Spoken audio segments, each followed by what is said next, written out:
Historia e shpalljes së pavarësisë së Kosovës.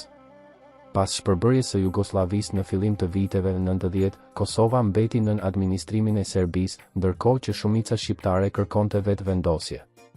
Në vitin 1990 u shpall një deklaratë e pavarësisë, por ajo nuk u njoh nga komuniteti ndërkombëtar. Situata u tensionua më tej gjatë viteve 1998-1999, kur shpërtheu konflikti i armatosur mes ushtrisë qlirimtare të Kosovës dhe forcave serbe. Dhuna dhe spastrimi etnik quan në ndërhyrjen e NATO-s, e cila ndaloi luftën dhe vendosi paqen. Pas përfundimit të konfliktit, Kosova u vu nën administrimin e Kombeve të Bashkuara, duke filluar një periudhë tranzicioni drejt vetëqeverisjes. Në vitet 2005-2007 u zhvilluan bisedime ndërkombëtare për statusin e Kosovës, të udhëhequra nga diplomati Marti Ahtisari. Megjithse Serbia kundërshtoi pavarësinë, këto zhvillime hapën rrugën që më 17 shkurt 2008 kuvendi i Kosovës të shpallte zyrtarisht shtetin e pavarur.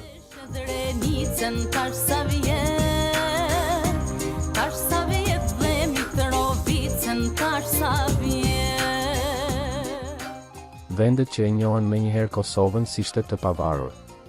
Pas së shpalljes së pavarësisë më 17 shkurt 2008, reagimet ndërkombëtare ishin tërë menjëhershme. Shtetet e Bashkuara, Mbretëria e Bashkuar, Franca, Gjermania dëhre Shqipëria e njohen menjëherë Kosovën si shtet të pavarur. Brenda muajve të parë, 10 vende ju bashkuan njohjes. Megjithatë, Serbia, Rusia, Kina dëhre disa vende të Bashkimit Evropian e kundërshtuan, duke e konsideruar të palishme. Ky dallim i qëndrimeve e bëri çështjen e Kosovës një temë të rëndësishme në diplomacinë ndërkombëtare.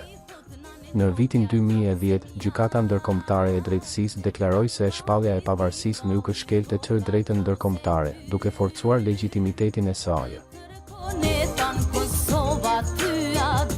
Kuptimi i flamurit të Kosovës. Flamuri i Kosovës u miratua më 17 shkurt 2008. Ai ka sfond blu, hartën e artë të Kosovës dhe 6 yje të bardhë që simbolizojnë komunitetet kryesore etnike. Bluja tregon orientimin evropian, ndërsa yjet dhe harta përfaqësojnë unitetin dhe identitetin e ri të shtetit. Himni i Kosovës, Europa, është instrumental pa tekst, për të bashkuar të gjitha komunitetet dhe për të simbolizuar paqen, demokracinë dhe aspiratat evropiane. Rëndësia e kësaj pavarësie për shqiptarët. Shpallja e pavarësisë së Kosovës më 17 shkurt 2008 ishte një moment i jashtëzakonshëm, jo vetëm për qytetarët e Kosovës, por për gjithë kombin shqiptar.